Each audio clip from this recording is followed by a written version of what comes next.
Wegener, and this is my unit outline here. I have first thing I start off with. I mentioned the title of the class, the title of the lesson, unit outline. We talk about the three branches of government: legislative, executive, and judicial branches. This is for the 8th grade class. It's a social studies class in government specifically. The concept I'm going after is United States Constitution.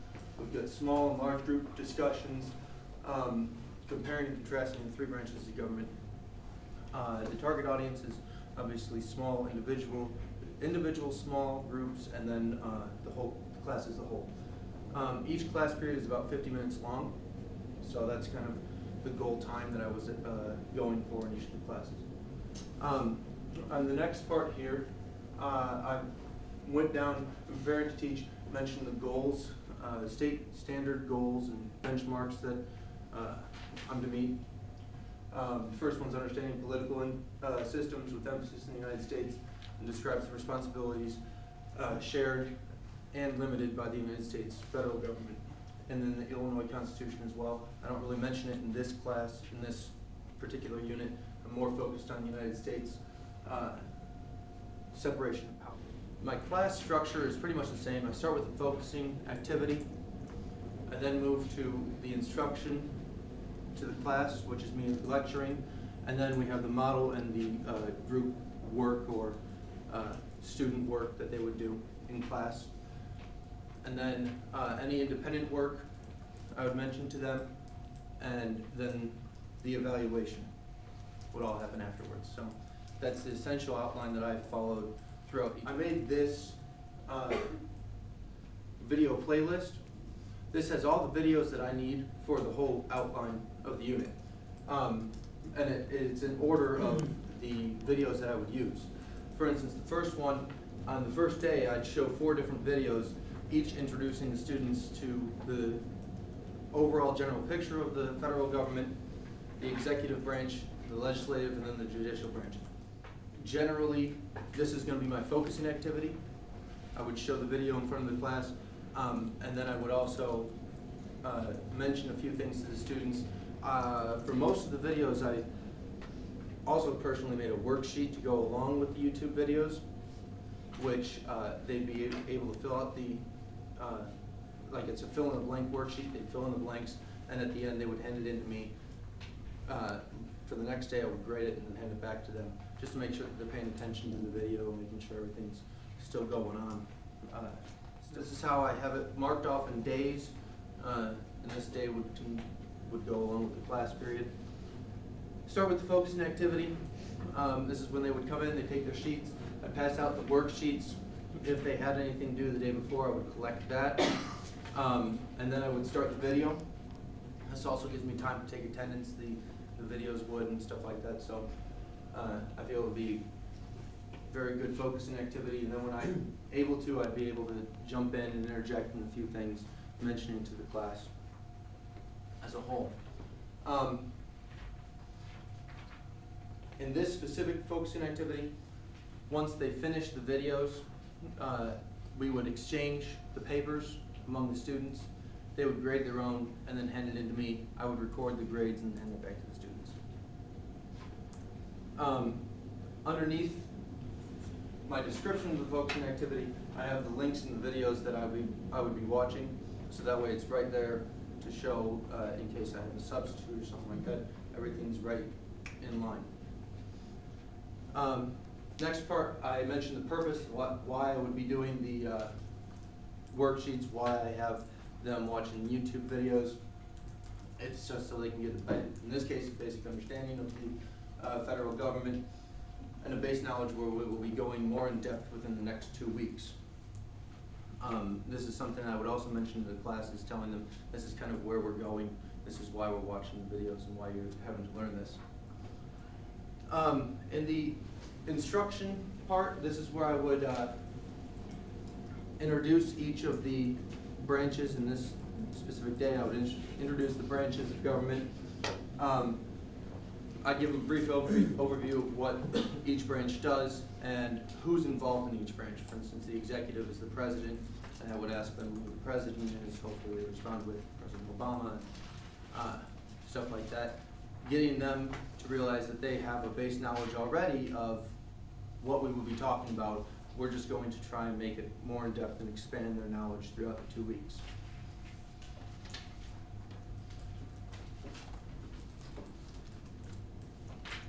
In this next part here, for my modeling and guided practice, I'll have the students creating a bubble diagram.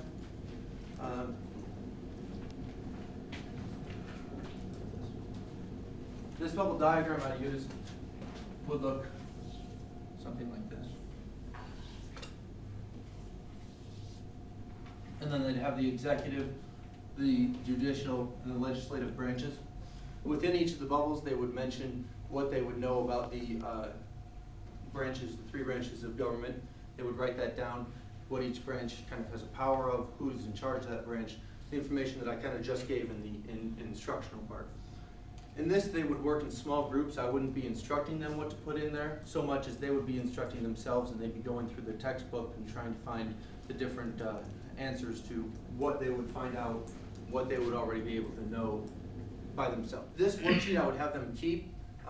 We would be later on using it. It's unfortunately this one I have to figure out a way to make it come back more throughout this next couple weeks, but at the end, especially when I'm going over the checks and balances, I'll be having the students drawing arrows pointing at what powers are checking the other powers of government, you know, where the check and balance applies. So eventually, the worksheet will look kind of like this, and written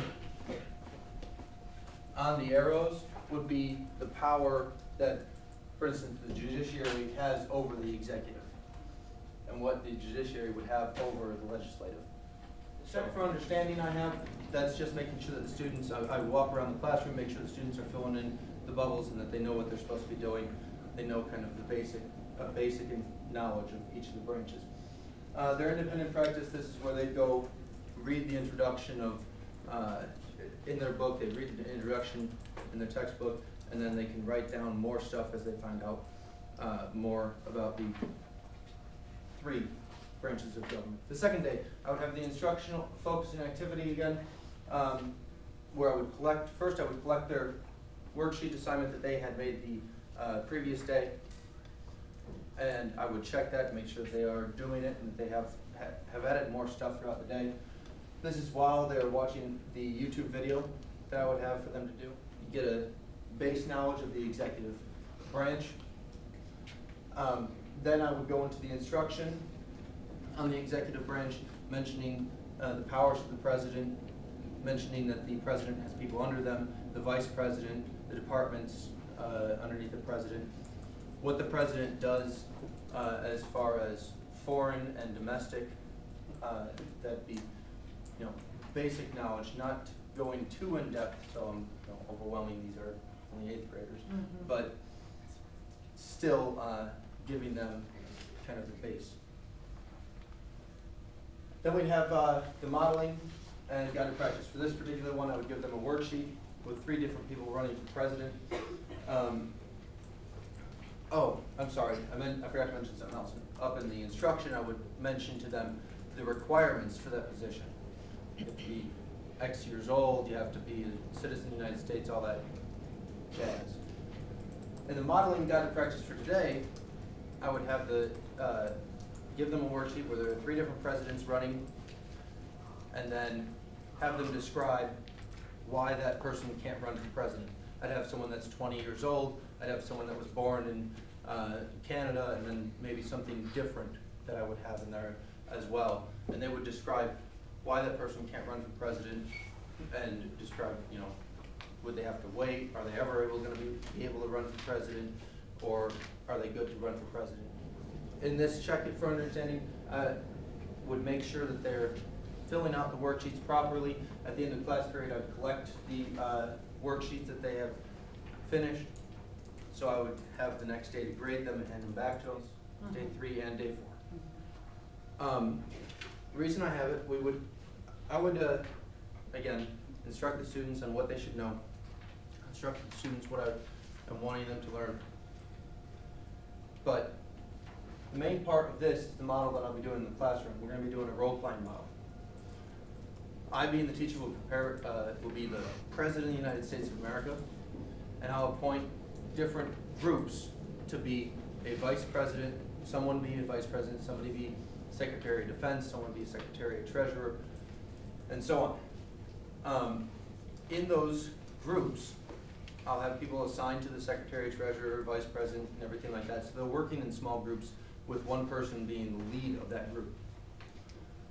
Then I will have them describe kind of what they see today happening in, on the first day I would have them describe the department, describe what they can find out, what they know of the department, hopefully have them get some laptops, get some internet access so they can get a base knowledge of that. The next thing I would have them do is, on the next day, we would be going through kind of a, what do you see presently that they are doing? What is the Secretary or Treasurer doing in today's government? What does the Vice President do today? And then at the end, they would give us a report on what all they would be learning. So they're reporting to the President about the issues that are